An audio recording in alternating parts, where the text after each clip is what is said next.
Hello everyone, welcome to my channel. Myself Krishna Gupta. चलिए आज अपन पढ़ेंगे respiration and exchange of gases. देखिए, इस चैप्टर को मैं आपको दो पार्ट में कराऊंगा, ठीक है। चलिए अपन स्टार्ट करते हैं। Breathing and exchange of gases.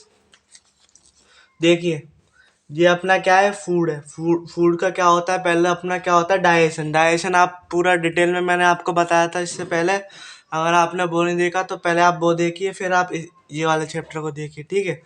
ये अपना क्या है, फूड है। फूड क्या होता है, बहुत ही बड़े बड़े पार्टिकल्स होते हैं, ठीक है। बड़े बड़े पार्टिकल्स होते हैं, उनको अपन डाइजेशन की मदद से सिंपल फॉर्म में कन्वर्ट करते हैं, ठीक है। सिंपल फॉर्म में कन्वर्ट हो गए। सिंपल फॉर्म में यानी कि ग्लूकोज में और भी काफ़ी सारे होते हैं। ग्लूकोज है, अमीनो एसिड है, मतलब छोटे सिंपल फॉर्म में अपने को कॉम्प्लेक्स फूड को कन्वर्ट कर लिया। फिर उससे क्या करेंगे अपन, उससे अपना क्या होता है, एब्जॉर्प्शन। एब्जॉर्प्शन अपना कहाँ होता है, ब्लड में होता है, ठीक है। फिर ब्लड अपना कहाँ आता है, टिश्यू में, ठीक है। ब्लड अपना कहाँ पे आता है, फिर टिश्यू में। और इसमें जो एक्सचेंज ऑफ गैस होती है, ठीक है, एक्सचेंज ऑफ गैस होती है। O2 अंदर आती है, CO2 बाहर जाती है, ठीक है। तो उसको अपन बोलते हैं रेस्पिरेशन, ठीक है। उसको अपन क्या बोल देते हैं, रेस्पिरेशन। ब्रीदिंग और रेस्पिरेशन में अंतर क्या होता है मैं आपको भी बताऊंगा, ठीक है। ब्रीदिंग का मतलब ये होता है intake of oxygen and out going of CO2, ठीक है। उसको अपन बोलते हैं ब्रीदिंग। और रेस्पिरेशन में अपने बहुत सारे पार्ट आते हैं, जैसे कि anaerobic respiration, aerobic respiration, cellular respiration. इन सब को मिला के अपन इस पूरे को मिला के बोलते हैं रेस्पिरेशन सिस्टम, ठीक है। इसमें क्या होता है अपना, सेलुलर रेस्पिरेशन में आपको बताऊं, सेलुलर रेस्पिरेशन में अपन एटमॉस्फेयर से क्या करेंगे, O2 अंदर लेंगे और CO2 बाहर छोड़ेंगे, ठीक है।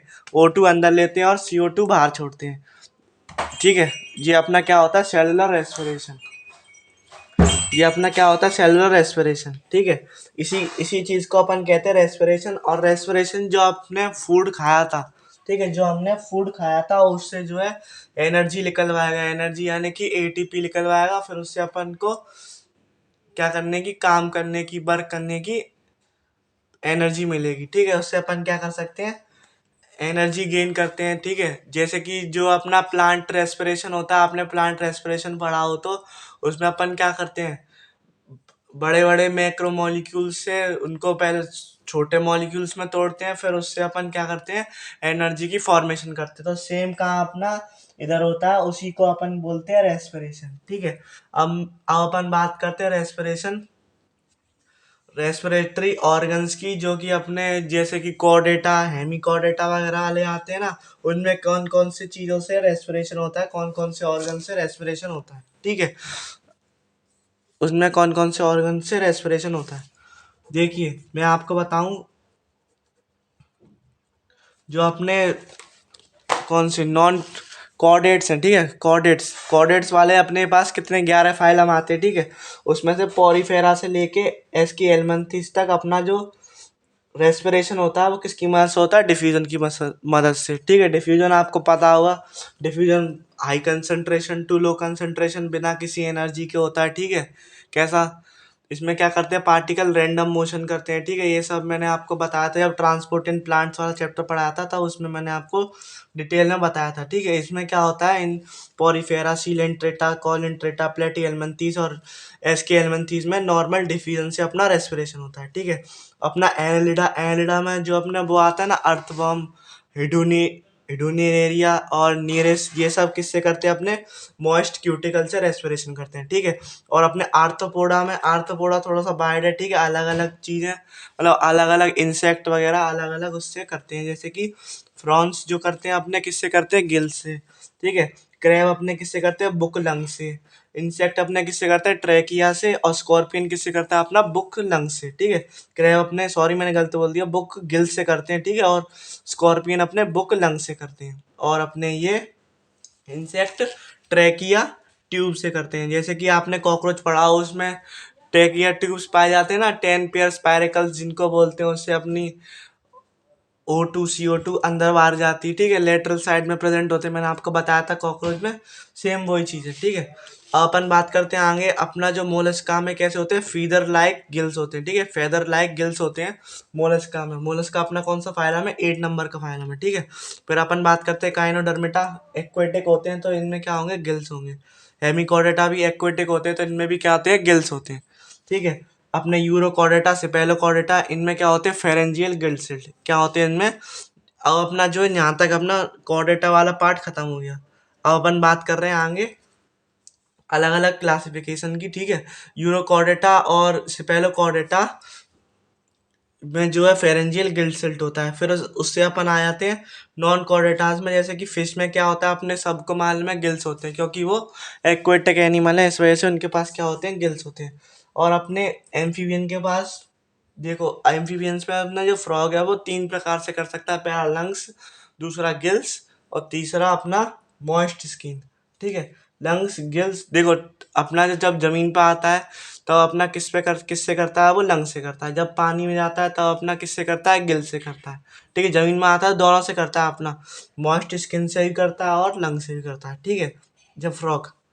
और जब पानी में रहता है तब गिल से करता है फ्रॉग, ठीक है। इस बात का आपको ध्यान रखना है। और अपने रेप्टाइल्स, एब्स, मैमल्स, ये तीनों क्लास हैं, इनमें क्या आते हैं, अपने लंग्स आते हैं, क्या आते हैं इनमें, इन सब में रेस्पिरेटरी ऑर्गन क्या है, अपने लंग्स हैं, ठीक है, ठीक है। आपको ये जो है ध्यान रखना है, रेप्टाइल्स, एब्स और मैमल्स में अपने रेस्पिरेटरी ऑर्गन जो होते हैं वो अपने क्या होते हैं, लंग्स होते हैं, ठीक है। अब अपन बात करेंगे आगे अपने ह्यूमन रेस्पिरेटरी सिस्टम की, ठीक है। ह्यूमन रेस्पिरेटरी सिस्टम की पहले तो मैं आपको पाथवे बताऊंगा, फिर एक एक करके जो है उनके फंक्शन बताऊंगा, ठीक है। पहले अपन देखते हैं इसका पाथवे कैसा कैसा होता है, ठीक है। आगे बात करते हैं, देखिए जो अपना पहले जो एयर आएगी बाहर से वो बॉडी में कैसे कैसे आती है, ठीक है। पहले अपने आएगी एक्सटर्नल नॉस्ट्रल, जो अपने नाक के 2 छेद होते हैं ना, उनसे जाती है एयर, ठीक है। फिर अपनी कहाँ जाएगी, नेजल चैम्बर में, फिर जाएगी अपनी फेरिंग्स में, फिर जाएगी अपनी लेरिंग्स में, फिर जाएगी अपनी ट्रैकिया में, फिर जाएगी ट्रैकिया, फिर जो है डिवाइड हो जाती है ब्रोंकाई में, primary bronchi, secondary bronchi, tertiary bronchi, फिर उससे जाके ब्रोंकाई से इनिशियल ब्रोंक्यूल्स, टर्मिनल ब्रोंक्यूल्स, और फिर इसमें एल्विलरी डक्ट, फिर एल्विलर सैक, ठीक है। ये आपका क्या होता है, रेस्पिरेटरी रास्ता होता है, रेस्पिरेटरी ट्रैक्ट होता है, ठीक है। Respiratory tract in human, human में अपना ये होता है, ठीक है। मैं एक और रिपीट कर देता हूँ, external nostril, nasal chamber, pharynx, larynx, trachea, primary bronchi, secondary bronchi, tertiary bronchi, initial bronchioles, terminal bronchioles, alveolar duct और एल्विलर सैक, ठीक है। और मैं आपको बताऊं, देखिए नॉस्ट्रल्स का तो आप सभी को मालूम है, जो बाहर जो अपने नाक के 2 छेद होते हैं उनको अपन बोलते हैं नॉस्ट्रल्स, ठीक है। नेजल चैम्बर का आपके एनसीईआरटी में कोई खास फंक्शन नहीं दे रखा है, इसलिए मैं नहीं बताता, ठीक है। फेरिंग्स का अपना क्या काम होता है, फेरिंग्स जो होता है ना अपना, वो एक कॉमन ओपनिंग होती है फूड और एयर की, आपको पता है, मैंने आपको डायजेशन वाले में बताया था, common opening for food and air क्या होती है, अपनी फेरिंग्स होती है, ठीक है। लेरिंग्स को अपन क्या बोलते हैं, लेरिंग्स को अपन बोलते हैं बॉयज बॉक्स, ठीक है, या फिर साउंड बॉक्स। किसका बना होता है, ये कार्टिलेज का बना हुआ होता है, ठीक है। अपन बात करते हैं ट्रेकिया की। देखिए ट्रेकिया जो आपको लंबी सी ट्यूब दिखती होगी, एक लंबी सी ट्यूब दिखती है, ठीक है, लंबी सी ट्यूब जिसमें आपको रिंग रिंग सी दिखती हैं, उसको अपन बोलते हैं ट्रेकिया। और फिर और आपको एक लाइन और याद रखनी है, अपना जो ट्रेकिया है वो डिवाइड्स इन 5th थोरेसिक वर्टिब्री। जो अपना ट्रेकिया है वो 5th थोरेसिक वर्टिब्री में 2 ब्रोंकाई में डिवाइड हो जाता है, ठीक है, दो दो ब्रोंकाई में डिवाइड हो जाता है, ठीक है। और फिर ये उसके ब्रोंकाई के पार्ट हैं, प्राइमरी ब्रोंकाई यानी कि इसमें 1 ब्रांच है, सेकेंडरी इसमें 2 ब्रांच है, टर्सरी जिसमें कि 3 ब्रांच है, ठीक है। तो ब्रांच के हिसाब से अपन प्राइमरी, सेकेंडरी, टर्सरी ब्रोंकाई में डिवाइड कर देते हैं, ठीक है। और आपको एक बात बताऊं मैं, जो अपना एक्सटर्नल नॉस्ट्रल से लेके, ठीक है, एक्सटर्नल नॉस्ट्रल से लेके टर्मिनल ब्रोंकाई तक, ठीक है, एक्सटर्नल नॉस्ट्रल से लेके टर्मिनल ब्रोंकाई तक जो पार्ट होता है लंग्स का, उसको अपन बोलते हैं कंडक्टिंग पार्ट। क्या बोलते हैं उसको अपन, कंडक्टिंग पार्ट। और जो अपना एल्वुलाई से लेके, ठीक है, सॉरी, एल्वुलर डक्ट से लेके एल्वुलाई तक का जो हिस्सा होता है उसको अपन बोलते हैं रेस्पिरेशन और एक्सचेंजिंग पार्ट, ठीक है, रेस्पिरेशन और एक्सचेंजिंग पार्ट। इसमें क्या होता है, अपना CO2 का आदान, सॉरी, O2 और CO2 का एक्सचेंज होता है, ठीक है। O2 अंदर आती है और CO2 बाहर जाती है इधर इस एरिया में, ठीक है। Term alveolar duct to alveolar sac में, ठीक है। ये अपना क्या है, रेस्पिरेटरी पार्ट है। और बाकी बचा नॉस्ट्रल से लेके टर्मिनल ब्रोंक्यूल्स तक, वो अपना क्या है, कंडक्टिंग पार्ट है, ठीक है। उधर तक खाली ऑक्सीजन और CO2 वगैरह जो है ट्रांसपोर्ट होती है। और अपना exchange of CO2 and O2 कहाँ होता है, अपना रेस्पिरेटरी पार्ट में, ठीक है। और आपको बताऊं जो और कुछ आपके फंक्शंस दे रखे कंडक्टिंग पार्ट के, ठीक है। ये बहुत ही इंपॉर्टेंट है, इसमें नीट 2022 में आपका सवाल आया हुआ है, ठीक है। तो थोड़ा सा ध्यान दें, ठीक है। कंडक्टिंग पार्ट के मेजर 3 फंक्शंस मैं आपको बताता हूँ।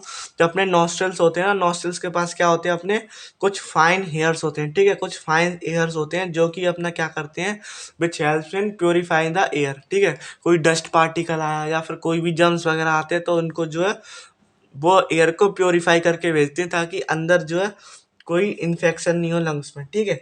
तो ये काम अपना नॉस्ट्रल्स में जो हेयर होते हैं वो उनका होता है। और अपना कंडक्टिंग पार्ट का काम क्या होता है, एयर जो अपनी अंदर आती है ना, उसका टेम्परेचर क्या कर देता है, वो नॉर्मल कर देता है। अगर ठंडी एयर आएगी तो उसको नॉर्मल कर देगा, गर्म आएगी तो भी उसको नॉर्मल कर देगा, ठीक है। एयर को जो वो नॉर्मल टेम्परेचर कर देता है, ठीक है। ये अपना कंडक्टिंग पार्ट का काम होता है। और तीसरा तीसरा काम जो होता है, ह्यूमिडिटी बनाए रखता है, ठीक है।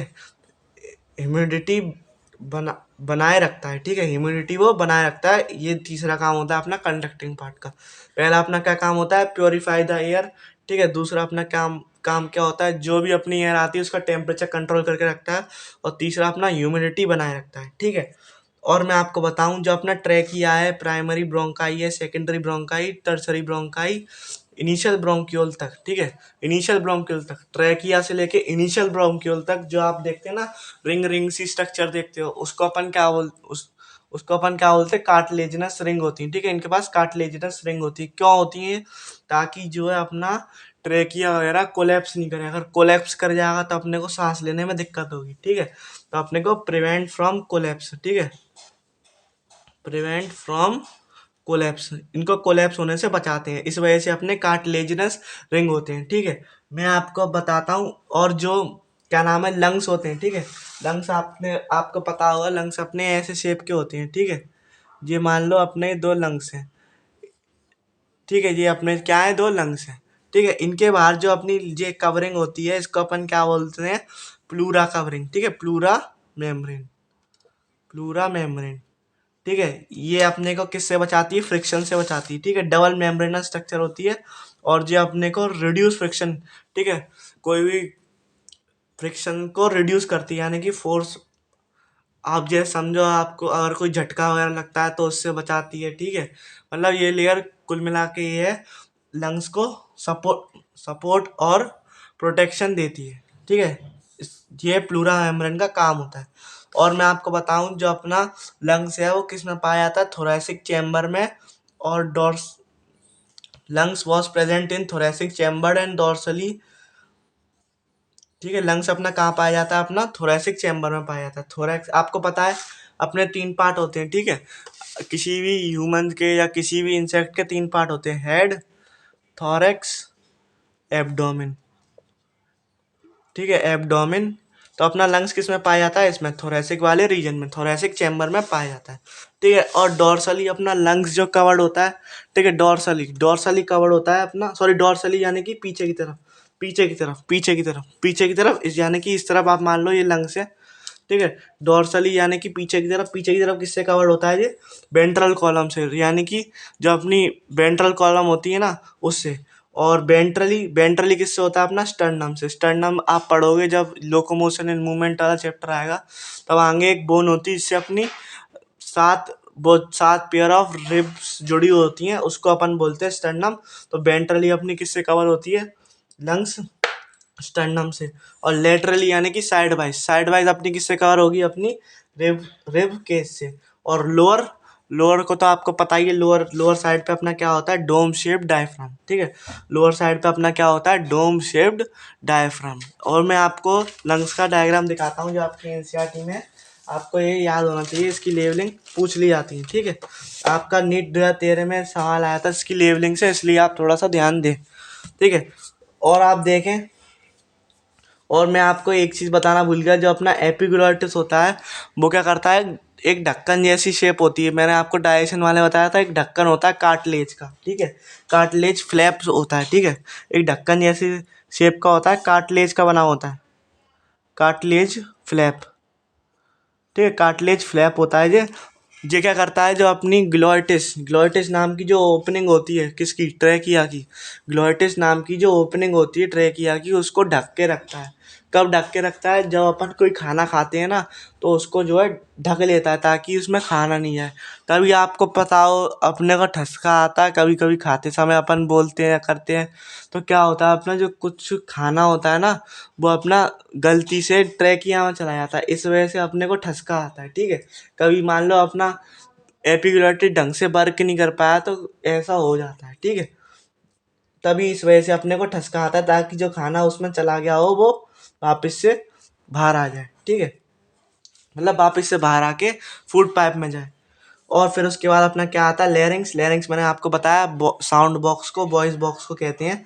और ये देखिए, ये ट्रेकिया, और आप ये देख रहे हैं जो अपनी ये रिंग्स आपको दिखाई दे रही होंगी, रिंग्स, ठीक है, ये जो रिंग्स है ना अपनी किसकी बनी हुई है, कार्टिलेज की बनी हुई है, ठीक है। ये अपना क्या है, ट्रेकिया, ठीक है। ट्रेकिया के जो बाहर जो दो आपको ये दिख रही हैं लाइंस, ये अपनी क्या होती है, ब्रोंकाई होती हैं, ठीक है। और इसके बाद जो आपको ब्रांचिंग दिख रही है वो अपनी क्या है, ब्रोंक्यूल्स। इसके बाद जो आपको ब्रांचिंग दिखती हैं वो अपनी क्या है, ब्रोंक्यूल्स। और आपको ये छोटे छोटे सर्कल से दिखाई दे रहे हैं वो अपनी क्या है, एल्वियोलाई। और ये आपको ब्लैक सा ये पार्ट दिख रहा है, ये अपना क्या है, हार्ट, जो कि अपना किसके, दो लंग्स के बीच में होता है, ठीक है।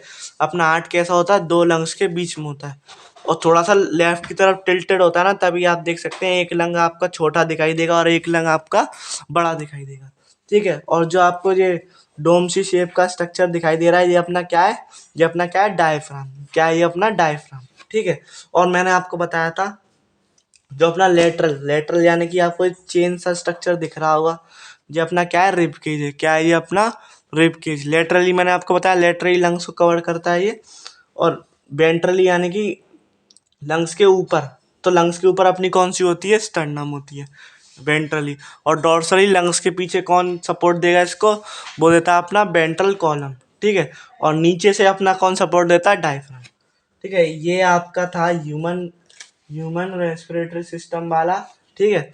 और मैं आपको अब मैकेनिज्म ऑफ ब्रीदिंग से पहले कुछ रेस्पिरेशन के स्टेप्स बताना चाहता हूँ, जो आपके एनसीईआरटी में दे रखे हैं, ठीक है। जो अपनी ब्रीथ मैं आपको रीड करके बता देता हूँ, ठीक है। Breathing of pulmonary ventilation by which atmospheric air is drone and CO2 rich alveoli air is released out. और इसमें क्या होता है, देखो डिफ्यूजन मैंने आपको बताया ना, डिफ्यूजन से अपना क्या होता है, जो गैस होती है O2 CO2 वो अपनी एल्वेलर मेम्ब्रेन के द्वारा ट्रांसपोर्ट होती है, ठीक है। और अपना transport of gas by the blood, फिर आगे जब अपना उसमें ब्लड कैपिलरी में चला जाएगा, फिर अपन देखेंगे ब्लड से टिश्यू में कैसे आता है, ठीक है। तो वो बात इसमें कह रहे हैं, diffusion of O2 and CO2 between blood and tissues, ये देखेंगे अपन। और utilisation of O2 by cells, अपना utilisation of O2 by cells, इस प्रोसेस को अपन बोलते हैं कैटाबॉलिक रिएक्शन। ये अपनी कौन सी रिएक्शन होती है, catabolic reaction. And resultant release of, इसमें क्या होता है, अपना O2 का जो यूटिलाइजेशन हो जाता है सेल के द्वारा, उसको अपन बोलते हैं कैटाबॉलिक रिएक्शन। और रिजल्टेंट में यानी कि अपन को वापस क्या मिलता है, अपने को CO2, इसी को अपन क्या बोल देते हैं, सेलुलर रेस्पिरेशन, जो कि आप chapter number 14 respiration in plant में डिटेल में पढ़ेंगे, ठीक है। आपकी एनसीईआरटी में इतना ही दे रखा है और मैंने आपको इतना बता दिया, ठीक है। अब अपन बात करते हैं आगे मैकेनिज्म ऑफ ब्रीदिंग में। देखिए मैकेनिज्म ऑफ ब्रीदिंग में आपके दो स्टेज आते हैं, पहला अपना क्या आएगा, इंस्पिरेशन, दूसरा अपना आएगा एक्सपिरेशन, ठीक है। इंस्पिरेशन में क्या होगा, पहले मैं आपको इंस्पिरेशन समझाता हूँ, फिर आपको एक्सपिरेशन समझाऊंगा, ठीक है। ये आप देख सकते हैं, अपना इंस्पिरेशन वाला पहले बताता हूँ, ठीक है। आपको ये ध्यान रखना है कि अपना इंस्पिरेशन में क्या होता है, लंग्स में जो है लो प्रेशर होता है, ठीक है। और अपना बाहर एटमॉस्फेयर में हाई प्रेशर होता है, ठीक है। तो अपना गैस एयर कहाँ से कहाँ ट्रांसफर होगा, high pressure to low pressure, सबको मालूम है, high pressure to low pressure, ठीक है। और अगर मान लो अपना लंग्स में प्रेशर कम है तो अपना क्या होता है, pressure is inversely proportional to volume होता है, ठीक है। प्रेशर क्या होता है, इनवर्सली प्रोपोर्शनल टू वॉल्यूम होता है, ठीक है। जितना प्रेशर कम है तो अपना क्या होगा, वॉल्यूम ज़्यादा होगा, ठीक है। तो इंस्पिरेशन में अपना क्या होता है, वॉल्यूम ज़्यादा होता है और लंग्स में प्रेशर कम होता है, ठीक है। इसमें क्या होगा, अपना मस्कुलर कॉन्ट्रैक्शन होती है, ठीक है। इंस्पिरेशन में अपनी क्या होती है, मस्कुलर कॉन्ट्रैक्शन, ठीक है। क्या होती है अपनी, मस्कुलर कॉन्ट्रैक्शन। इंस्पिरेशन का मतलब सांस को अंदर लेना, ठीक है। इंस्पिरेशन को मतलब सांस को अंदर लेते हैं, अपन एयर को अंदर लेते हैं, लंग्स के अंदर भरेंगे तो वो होता है, ठीक है, इंस्पिरेशन होता है। उसमें क्या होता है, अपना डायफ्राम कॉन्ट्रैक्ट होता है, डायफ्राम भी कॉन्ट्रैक्ट होगा और अपनी एक्सटर्नल इंटरकोस्टल मसल्स भी कॉन्ट्रैक्ट होती हैं, ठीक है। एक्सटर्नल इंटरकोस्टल मसल्स भी कॉन्ट्रैक्ट होती हैं, ठीक है। और मैं आपको बताऊं, जैसे कि आप मान लें, ये अपनी क्या है, ये मान लो आप रिब रिब केज है, ठीक है। मैं रफ डायग्राम बना रहा हूँ, ठीक है। ये मान लो आप रिब केज है, ठीक है। रिब केज की जो बीच की लेयर, बीच की जो मसल्स होती हैं, इनको जो अपन बोलते हैं इंटरकोस्टल मसल, ठीक है। Intercostal muscles. और नीचे अपना क्या होता है, डोम शेप्ड अपना क्या होता है, डायाफ्राम, ठीक है। नीचे अपना डोम शेप्ड क्या होता है, डायाफ्राम होता है। ये दोनों चीज अपनी इंस्पिरेशन में कॉन्ट्रैक्ट करेंगी। अगर ये कॉन्ट्रैक्ट करेगी तो क्या होगा, अपना वॉल्यूम तो बढ़ जाएगा, ठीक है। इस वॉल्यूम का नाम क्या होता है, अपना इंट्रा पल्मोनरी वॉल्यूम, ठीक है। इंट्रा पल्मोनरी वॉल्यूम, ठीक है। जहाँ पे भी वर्ड आपको पल्मो दिखाई दे जाए, ठीक है, जहाँ पे भी वर्ड आपको पल्मो दिखाई दे जाए तो आप समझ जाना कि ये अपना लंग से रिलेटेड है, ठीक है। ठीक है, इंट्रा पल्मोनरी वॉल्यूम इसमें इंक्रीज होता है इंस्पिरेशन में, ठीक है। और अपना intra pulmonary pressure, intra pulmonary pressure, तो आप बता, अगर वॉल्यूम इंक्रीज हो रहा है तो अपना प्रेशर क्या होगा, डिक्रीज होगा, ठीक है। क्या होता है, अपना प्रेशर डिक्रीज होता है। क्यों क्यों क्योंकि pressure is inversely proportional to volume, ठीक है। अगर अपना वॉल्यूम बढ़ेगा तो ऑब्वियस सी बात है, अपना प्रेशर घटेगा। तो अपनी एयर इसमें कहाँ से कहाँ आएगी, अपना जो एटमॉस्फेयर में प्रेशर जो ज़्यादा होता है, तो एटीएम एटमॉस्फेरिक प्रेशर से अपनी कहाँ आती है, लंग्स में आती है। इस प्रोसेस को अपन बोलते हैं इंस्पिरेशन। और मैं आपको बताऊं, जो अपना डायफ्राम है, ठीक है, डायफ्राम आप देख सकते हैं, डायफ्राम अपना कैसा होता है। मैं आपको बताऊं, जो अपना डायफ्राम है ना, डायफ्राम डायफ्राम अपना ऐसा होगा, ये अपने मान लो, ये अपने दो लंग्स हैं, ठीक है, और डायफ्राम अपना ऐसा होगा। तो अपना डायफ्राम कॉन्ट्रैक्ट रिलैक्स किस में होता है, आगे पीछे में, तो इसको अपन बोलते हैं एंटीरियर पोस्टीरियर एक्सिस, ठीक है। एंटीरियर पोस्टीरियर एक्सिस, क्योंकि ये अपना डायफ्राम कैसे होता है, ऐसे ऐसे होता है, ठीक है, ऐसे ऐसे, तो अपना ये क्या हो गया, एंटीरियर पोस्टीरियर। पर अपना जो मैंने आपको बताया ना, इंटरकोस्टल मसल्स अपनी कैसे है, रिब केज में है, रिब केज में है। तो इसका जो कॉन्ट्रैक्शन होगा वो कौन सी एक्सिस में होगा, डोर्सोवेंट्रल में, ठीक है, डोर्सोवेंट्रल में। किस में होगा, अपना डोर्सोवेंट्रल में अपना इसका कॉन्ट्रैक्शन होता है, किसका, इंटरकोस्टल मसल्स का, ठीक है। ये तो बात हो गई अपनी इंस्पिरेशन की। ठीक इसका अपोजिट किस में होता है, अपना एक्सपिरेशन में, ठीक है। ठीक इसका अपोजिट किस में होता है, अपना एक्सपिरेशन में। इसमें क्या होगा, अपना लो प्रेशर कहाँ होगा, एटमॉस्फेयर में। कहाँ होगा अपना लो प्रेशर, एटमॉस्फेयर में। और हाई प्रेशर अपना कहाँ होगा, लंग्स में, ठीक है। तो इसको अपन क्या बोलेंगे, इंट्रा पल्मोनरी प्रेशर। इसमें क्या है, हाई है, तो अपना वॉल्यूम कैसा हो गया, इसमें कम हो गया, ठीक है। इनवर्सली प्रोपोर्शनल आपको पता ही है, ठीक है। इसमें क्या होगा, अपना दोनों चीज रिलैक्स करती हैं, डायफ्राम भी रिलैक्स और एक्सटर्नल इंटरकोस्टल भी रिलैक्स करता है, ठीक है। डायफ्राम भी रिलैक्स करता है और एक्सटर्नल इंटरकोस्टल भी रिलैक्स करता है, ठीक है। इस बात का आपको जो है ध्यान में रखना है, डायफ्राम भी रिलैक्स करेगा और इंटरकोस्टल मसल्स भी रिलैक्स करेगा, ठीक है। अब अपन बात करते हैं, जो अपना स्पायरोमीटर होता है, ठीक है। स्पायरोमीटर क्या होता है, spirometer estimation for respiratory volume नापने के काम में आता है, ठीक है। उसको अपन क्या बोल देते हैं, स्पायरोमीटर, जो कि एस्टिमेशन ऑफ रेस्पिरेटरी वॉल्यूम नापने के काम में आएगा, उसको अपन बोलेंगे स्पायरोमीटर, ठीक है। और कोई पूछ ले आपका ह्यूमन की ब्रीदिंग रेट क्या होती है, तो वो होती है 12 से 16 पर मिनट, ठीक है। 12 से 16 बार वो ब्रीदिंग करता है ह्यूमन, ठीक है, 12 से 16 पर मिनट। ये अपनी क्या होती है, ब्रीदिंग रेट होती है, ठीक है। और आपसे कोई पूछ ले, मान लो कि अपन अगर फोर्सफुली फोर्सफुली कर रहे हैं, फोर्सफुल एक्सपिरेशन और फोर्सफुल इंस्पिरेशन कर रहे हैं, मान लो फोर्सफुल एक्सपिरेशन और यानी कि फोर्सफुली सांस ले रहे हैं, फोर्सफुली सांस छोड़ रहे हैं, तो उसमें जो अपनी मदद करता है, ठीक है, उसमें जो अपनी मदद करता है, उसमें अपनी कौन क्या मदद अपनी मदद करता है, उसका नाम है एब्डोमिनल मसल्स। उसमें अपनी फोर्सफुल, देखो फोर्सफुल ब्रीदिंग में अपनी मदद करता है कौन, एब्डोमिनल मसल्स, ठीक है। फोर्सफुल ब्रीदिंग में अपनी कौन मदद करता है, एब्डोमिनल मसल्स, ठीक है। अब अपन बात करते हैं आगे रेस्पिरेटरी वॉल्यूम्स एंड कैपेसिटी। ये भी आपका काफ़ी इंपॉर्टेंट पार्ट है, और जो मैंने आपको इंस्पिरेशन एक्सप्रेशन बताया ये भी बहुत इंपॉर्टेंट है, ठीक है। तो इसलिए आप थोड़ा सा ध्यान से पढ़ें इसको, ठीक है। अब मैं आपको बताता हूँ, पहले मैं आपको इंस्पिरेशन एक्सपिरेशन का डायग्राम दिखाता हूँ, फिर मैं आगे बढ़ूंगा, ठीक है। आप देखिए जो आपकी एनसीईआरटी में दे रखा है, आप देख सकते हैं, देखो जो अपना डायफ्राम है ना, वो अपना क्या कर रहा है, कॉन्ट्रैक्ट कर रहा है। पहले तो देखो आप, एयर अपनी कहाँ आ रही है, लंग्स के अंदर आ रही है, लंग्स के अंदर आ रही है, तो देखो इसमें साफ साफ लिख रहा है ना, volume of thorax is increase, ठीक है, volume of thorax is increase, ठीक है। लंग्स का बढ़ेगा तो ऑब्वियस सी बात है थोरैक्स का भी बढ़ेगा, क्योंकि वो लंग्स ऐसे ऐसे फूलेंगे, तो अपना थोरैक्स को भी थोड़ा सा, थोरैसिक चैम्बर में होता है तो उसको भी थोड़ा सा स्ट्रेस पड़ेगा, तो वो भी जो है इंक्रीज होगा, ठीक है। और अपना रिब्स और स्टर्नम क्या होती है, रेज्ड, ठीक है। आप सांस अंदर लेके देखो, तब आपको पता चलेगा कि आपकी जो रिब्स जो है ना, रिब्स जो आपकी इधर होती है, लेटरल साइड में प्रेजेंट होती हैं, वो आपकी थोड़ी सी ऊपर जाएंगी, ठीक है। सेम इसका उल्टा इधर होता है, जो अपनी रिब्स और स्टर्नम है रिमेन्स ओरिजिनल पोजीशन में आ जाती हैं, और इसमें एयर क्या करती है, लंग से बाहर जाती है, ठीक है। और थोरेसिक वॉल्यूम कम होता है, ठीक है, थोरेसिक वॉल्यूम कम होगा, और डायफ्राम भी रिलैक्स रिलैक्स पोजीशन में जाता है, ठीक है। ये अपना इंस्पिरेशन का डायग्राम है, ये अपना एक्सपिरेशन का डायग्राम है। आप देख सकते हैं इसमें वॉल्यूम इंक्रीज होता है थोरेक्स का, इसमें वॉल्यूम डिक्रीज होता है, और डायफ्राम आप देख सकते हैं कि ये धीरे धीरे करके किस में आ रहा है, उसकी नॉर्मल शेप में जा रहा है, ठीक है।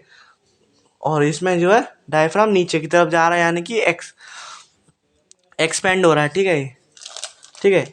ये अपना क्या हो गया, इंस्पिरेशन और एक्सपिरेशन। अब अपन बात करते हैं अपनी ये रेस्पिरेटरी वॉल्यूम्स एंड कैपेसिटी की, ठीक है। रेस्पिरेटरी वॉल्यूम्स और कैपेसिटी अपनी मैं आपको बता देता हूँ, ठीक है, आप इसको याद कर लें, ठीक है। ये आपके बहुत काम किए हैं, ठीक है, आप इसको याद कर लें। मैं आपको बताता हूँ, अपनी जो होती हैं 4-5 तरीके की वॉल्यूम आती हैं और कैपेसिटी आती हैं, ठीक है। अपना पहला आएगा टाइडल वॉल्यूम, फिर अपना दूसरा आता है IRV, IRB, ERB, ठीक है, IRB, ERB, और अपना आता है एक रेसिडुअल वॉल्यूम, ठीक है। और अपनी क्या आती है, EC, expiratory capacity, inspiratory capacity, functional residual capacity, vital capacity और टोटल लंग कैपेसिटी। देखिए मैं आपको एक एक करके बताता हूँ। जो अपना टाइडल वॉल्यूम होता है वो अपना अप्रोक्स कितना ml होता है, 500 ml होता है, ठीक है। अप्रोक्स 500 ml होता है, 500 ml होता है, ठीक है। अप्रोक्स कितना होता है, 500 ml होता है। और आपको ध्यान रखना है ये अपना कौन सी में होता है, नॉर्मल कंडीशन में होता है, नॉर्मल एक्सपिरेशन और इंस्पिरेशन में, नॉर्मल एक्सपिरेशन और इंस्पिरेशन में, ठीक है। और जो अपना इंस्पिरेटरी रिजर्व्ड वॉल्यूम होता है, ठीक है, वो अपना कितना होता है, वो एवरेज 2500 टू 3000, ठीक है, वो एवरेज 2500 टू 3000 ml होता है। ये एवरेज अपना कितना होता है, 2500 टू 3000 ml, ठीक है। और इसको याद करने का कीवर्ड है फोर्सफुली, अगर कहीं लिखा जाए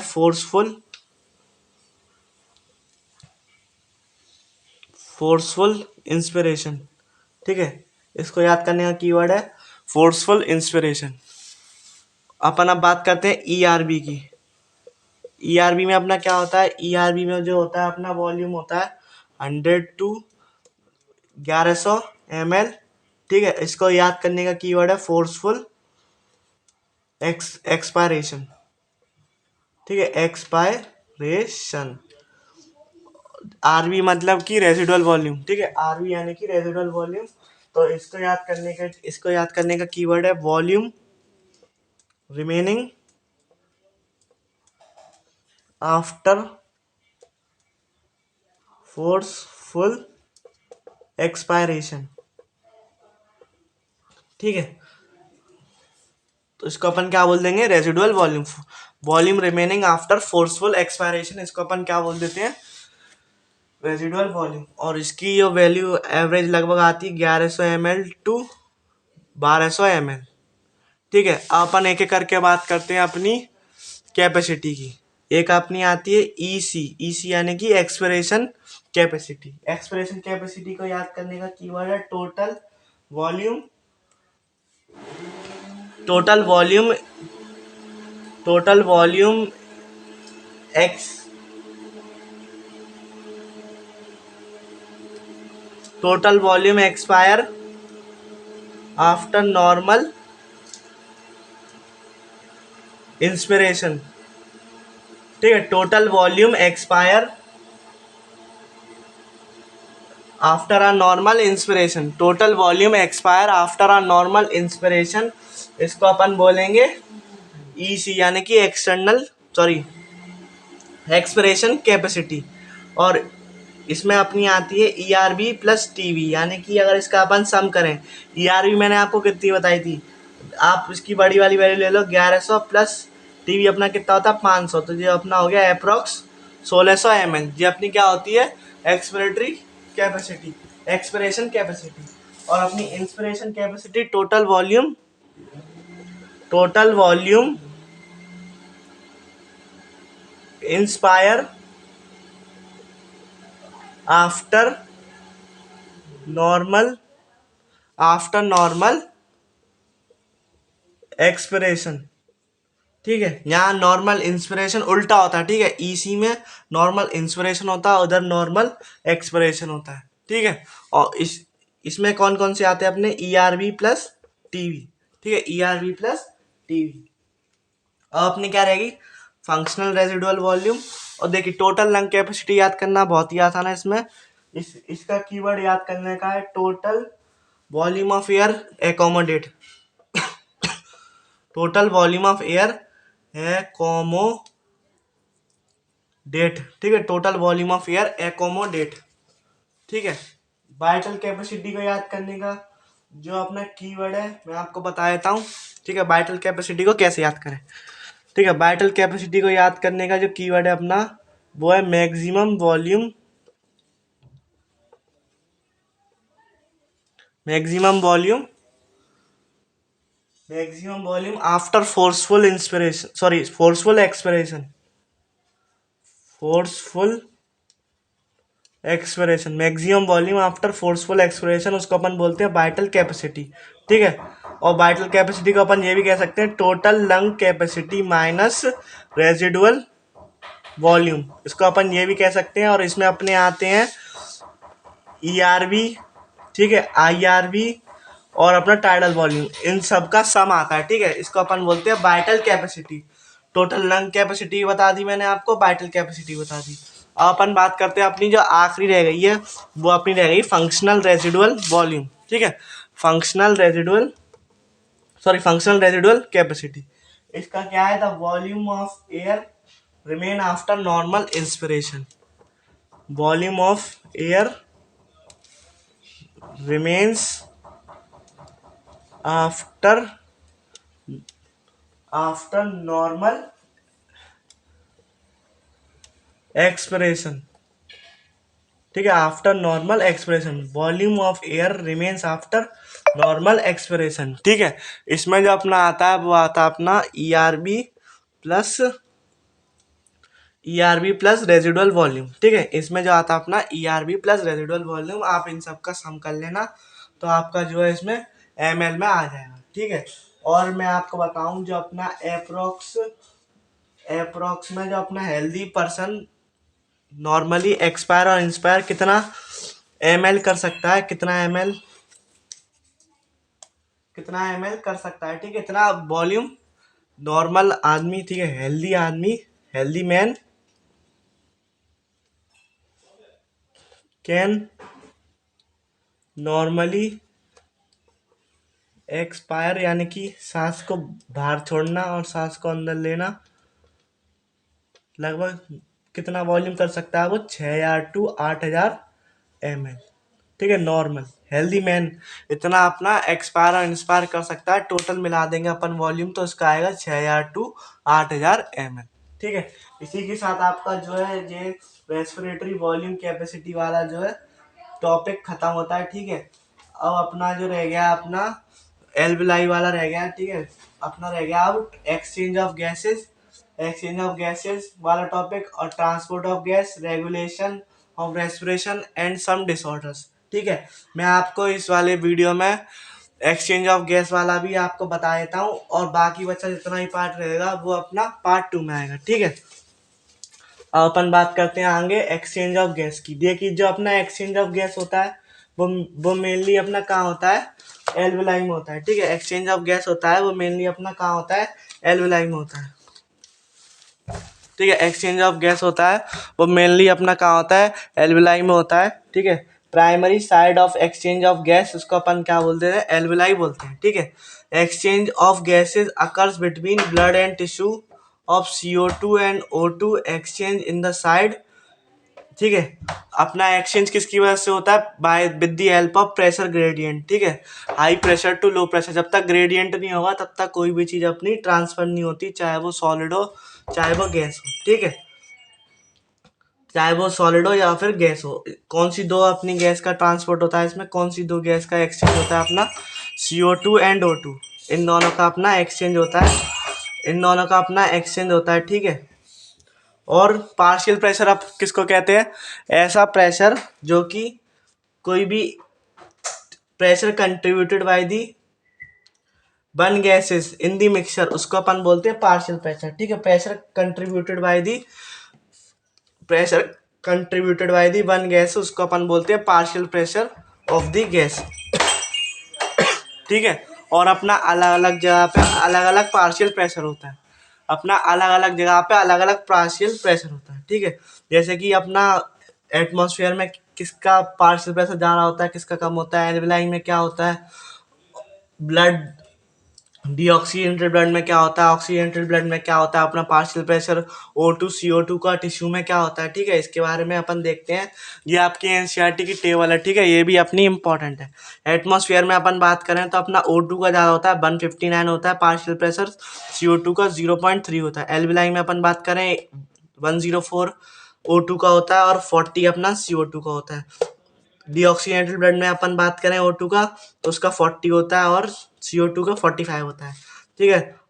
ऑक्सीजनेटेड ब्लड में अपन बात करें पार्शियल प्रेशर तो अपना 95 इसमें होता है O2 में और CO2 में अपना 90 होता है।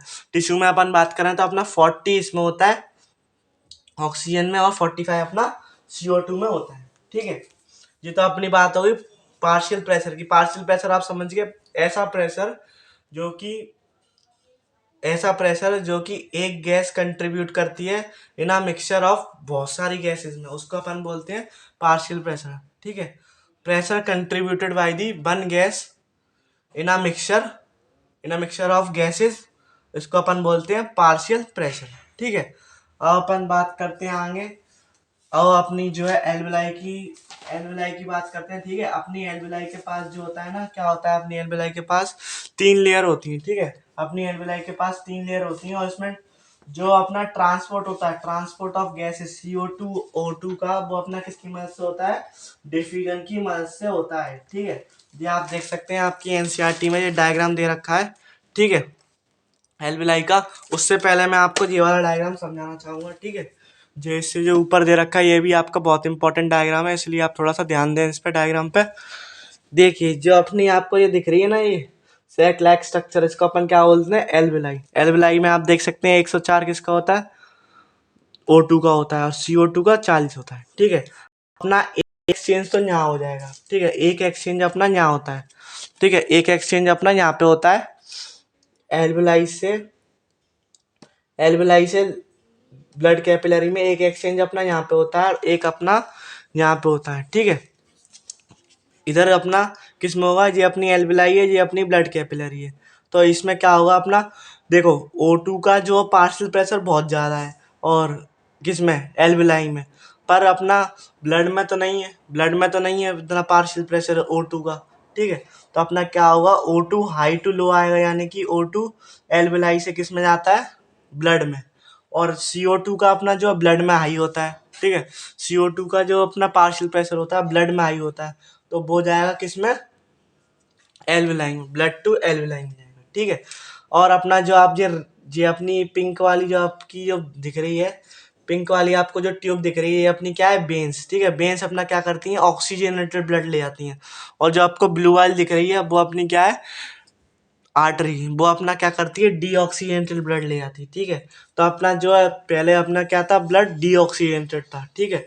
फिर उसमें क्या करी, धीरे धीरे करके O2 अंदर आई और CO2 बाहर गई, तो अपना ब्लड किस में कन्वर्ट हो गया, ऑक्सीजनेटेड में, ठीक है। ऑक्सीजनेटेड ब्लड अपना आप याद करो, जो अपना लंग्स में से किस में आता है, ऑक्सीजनेटेड ब्लड पल्मोनरी ब्रेन के थ्रू अपना लेफ्ट एट्रियम में आता है, ठीक है। लेफ्ट एट्रियम से लेफ्ट वेंट्रिकल में आएगा, लेफ्ट वेंट्रिकल से अपना मेन आर्टरी जिसको बोलते हैं अपन अयोटा, ठीक है। ये अपना क्या है, अयोटा। अयोटा से अपना कहाँ आता है, बॉडी में, ठीक है। अब यहाँ पे भी अपना क्या होगा, बॉडी में जाएगा। अब यहाँ पे भी अपना क्या होगा, एक्सचेंज होगा, ठीक है। बॉडी ऑर्गन्स में गया, फिर अपना क्या होगा, यहाँ पे भी अपना गैसेस का एक्सचेंज होगा, ठीक है। अब इधर क्या हो जाता है, अपना ऑक्सीजनेटेड ब्लड में क्या है, अपना पार्शियल प्रेशर ऑफ O2 ज़्यादा है, ठीक है। अब अपना क्या है, टिश्यूज में कम है पार्शियल प्रेशर ऑफ O2, तो अपना ऑक्सीजन कहाँ जाएगा, ब्लड से टिश्यू में, ठीक है। और CO2 का एकदम उल्टा होता है, टिश्यूज में ज़्यादा होता है और ब्लड में कम होता है, ठीक है। तो अपना फिर CO2 कहाँ आएगा, टिश्यूज से वापस से ब्लड में, ठीक है। और ये जो अपना क्या हो गया, अपना जो O2 अपने सारी इसमें से निकाल ली, O2 अब किस कहाँ चली गई, अपनी सारी टिश्यूज में चली गई। तो अपना ये जो ब्लड रह गया वो अपना कैसा रह गया, डीऑक्सीजनेटेड ब्लड। फिर डीऑक्सीजनेटेड ब्लड वापस से जाएगा किसमें, राइट एट्रियम में। फिर राइट एट्रियम से जाएगा राइट वेंट्रिकल में। फिर राइट वेंट्रिकल से पल्मोनरी आर्टरी के थ्रू कहाँ आता है, अपना वापस से लंग्स में। फिर अपनी साइकिल ये बार बार चलती रहेगी, चलती रहेगी। इसी साइकिल का आपको नाम याद हो तो अपन इसको क्या बोलते हैं, डबल सर्कुलेशन, ठीक है। मैंने आपको हार्ट वाला चैप्टर जब पढ़ाया था तब मैंने आपको डिटेल में बताया था, ठीक है। इसमें तो आपका ये डायग्राम दे रखा है, इस वजह से समझाना पड़ा, वरना इसमें ज़रूरत थी, ठीक है। इस वजह से आपको बताना पड़ा। और मैं आपको बताऊं, जो अपना एक्सचेंज मेनली जो होता है ना O2 CO2 का, वो दो जगह होता है। मैंने आपको बताया, एक तो कहाँ होगा, लंग से ब्लड कैपिलरी में, और दूसरा अपना कहाँ होता है, ब्लड टू टिश्यू, ठीक है, ब्लड टू टिश्यू, ठीक है। अपना दो जगह अपना जो है एक्सचेंज होता है O2 CO2 का। और आपको मैं बताऊं, जो आपकी सॉल्युबिलिटी होती है CO2 की, वो आपकी 20 से 25 टाइम्स ज़्यादा होती है एज कम्पेयर टू O2, ठीक है। 20 से 25 टाइम्स ज़्यादा होती है एज कम्पेयर टू O2, ठीक है। ये देखो, जो अपनी सॉल्युबिलिटी होती है CO2 की, वो 20 से 25 टाइम्स हायर होती है एज कम्पेयर टू O2, ठीक है। O2 अपनी कहाँ जाएगी, O2 अपनी जाती है ब्लड टू टिश्यू, ठीक है। और CO2 अपनी कहाँ ट्रांसपोर्ट होती है, टिश्यू टू ब्लड, ठीक है। O2 अपनी कहाँ जाती है, मैंने आपको बताया ना, O2 अपनी कहाँ जाएगी, ब्लड टू टिश्यू, ठीक है। ब्लड में आएगी पहले, फिर अपनी टिश्यू में आएगी। और CO2 इसकी उल्टी टिश्यू टू ब्लड जाती है, ठीक है। और जो अपनी टोटल थिकनेस, सॉरी मैं आपको पहले बताता हूँ एल्वेलाई के बारे में, फिर मैं आपको बताऊंगा इनकी थिकनेस वगैरह के बारे में, ठीक है। पहले आप देखिए, ये अपने क्या है, एल्वेलाई का डायग्राम है, ठीक है। ये अपना क्या है, एल्वेलाई का डायग्राम है। इसके पास जो होती है मेनली 3 लेयर होती हैं, ठीक है। ये अपना एल्वेलाई का डायग्राम है। इधर से अपनी एयर आएगी, किधर जाएगी, अपनी एल्वेलर कैविटी में, ठीक है। इसके पास क्या होंगी, अपनी 3 लेयर होती हैं। सबसे बाहर वाली लेयर का नाम होता है स्क्वेमस एपिथेलियम, ठीक है। सबसे बाहर वाली लेयर का नाम होता है स्क्वेमस एपिथेलियम। और जो बीच वाली आपको पीली पीली सी दिखाई दे रही होगी, ठीक है, इसमें येलो येलो सी दिखाई दे रही होगी, इसको अपन बोलते हैं बेसमेंट सब्सटेंस, ठीक है। और सबसे अंदर वाली जो लेयर होती है उसको अपन बोलते हैं एंडोथीलियम, ठीक है। एंडोथीलियम किसकी होती है, सबसे अंदर वाली लेयर होती है। उसके बाद अपनी क्या आती है, सारी ब्लड कैपिलरीज आती हैं। उसमें अपना क्या होगा, O2 अंदर आएगी, फिर with the help of blood, with the help of RBC अपन देखेंगे कि कैसे कैसे जाता है अपना आगे, ट्रांसपोर्ट कैसे कैसे होता है, ठीक है। अपन ने ये तो जान लिया अपना ऑक्सीजन का और CO2 का एक्सचेंज कहाँ होता है। अब अपन देखेंगे कि ट्रांसपोर्ट कहाँ कहाँ होता है, ठीक है। पहले अपनी किस में आती है, स्क्वेमस एपिथेलियम में, फिर उसमें किस में जाएगी, बेसमेंट सब्सटेंस में, फिर अपनी किस में जाएगी, मीजोथीलियम में, फिर जाएगी अपनी ब्लड कैपिलरी में, ठीक है। अपनी मेनली 3 होती हैं लेयर, इसमें किसमें, और जो अपना ट्रांसपोर्ट किसकी मदद से होता है, कौन सी प्रोसेस की मदद से होता है, डिफ्यूजन की मदद से होता है। और आपको एक बात और जान लेनी है, जो अपनी ये तीनों लेयर की टोटल थिकनेस होती है वो लेस देन 1 मिलीमीटर से भी बहुत छोटी होती है, ठीक है, लेस देन 1 मिलीमीटर होती है, 1 मिलीमीटर से भी बहुत छोटी होती है। आप सोच सकते हो कि कितनी पतली होती है, ठीक है। और जो आपकी एक लेयर होती है ना, वो खाली सिंगल सिंगल सेल की बनी होती है, तभी तो अपनी इतनी पतली होती है। जो अपनी एक लेयर होती है एल्विलाई की, वो बहुत ही पतले सिंगल सिंगल सेल से बनी हुई होती है, तभी तो अपनी जो है एक लेयर होती है, ठीक है। अब अपन बात करते हैं आगे। जी मैंने आपको बता दिया कि अपना एक्सचेंज कैसे हुआ, ठीक है। O2 अपनी कैसे अंदर आई, CO2 अपनी कैसे बाहर गई। अब अपन देखेंगे अंदर बाहर तो आ गई, अब अपनी ट्रांसपोर्ट कैसे होगी, ट्रांसपोर्ट किसके मदद से होगी, ठीक है। ट्रांसपोर्ट करने का कुछ तो होगा, कुछ तो, जैसे अपन कैसे ट्रांसपोर्ट करते हैं, अपन भी तो गाड़ी से, साइकिल से, कार से, बस से, इसी से तो एक जगह से दूसरी जगह जाते हैं। तो अपन को देखना है अब कि O2 और CO2 कैसे जाती है, ठीक है, कौन सी गाड़ी पकड़ के आएगी, कौन सी ट्रेन पकड़ के आएगी, ठीक है। तो मैं अब आपको बताता हूँ आगे। अब अपन बात करते हैं ट्रांसपोर्ट ऑफ गैस की, ठीक है। ट्रांसपोर्ट ऑफ गैस में अपना जो आता है अपना O2 और CO2। देखिए जो अपनी O2 होती है वो अपनी 97 में, यानी कि 97% किससे ट्रांसपोर्ट होती है, अपनी RBC से।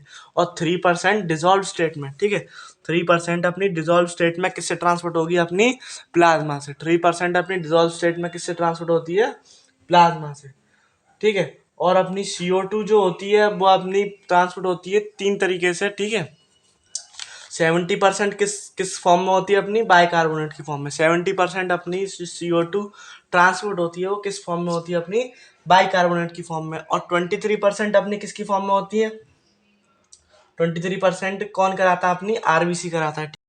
ये मैं आपको आगे बताऊंगा। जो अपना हीमोग्लोबिन की संग कॉम्प्लेक्स बनाता है, ये उसका नाम लिखा है कार्बो अमीनो हीमोग्लोबिन, ठीक है। तो अपनी ये अपनी 20 to 25 दे रखा है वैसे अप्रोक्सीमेट आपकी NCERT में। 20 to 25% जो आपकी CO2 है वो अपनी कौन ट्रांसफर करता है, RBC। और बाकी बची डिजॉल्व स्टेट में ट्रांसपोर्ट होती है किसके द्वारा, भाई प्लाज्मा के द्वारा, ठीक है। ये भी अपनी किसके द्वारा होगी, प्लाज्मा के द्वारा होती है, डिजॉल्व स्टेट में ट्रांसपोर्ट होती है, ठीक है, 7% with the help of plasma, ठीक है। और बाकी बचा transport of O2 and transport of CO2 वाला जो आपका पार्ट है वह आपका नेक्स्ट इसके नेक्स्ट पार्ट में आएगा, ठीक है। तब तक के लिए आप पढ़ाई करते रहें। ऑल द वेरी बेस्ट, मिलते हैं अगली वीडियो में। Thank you.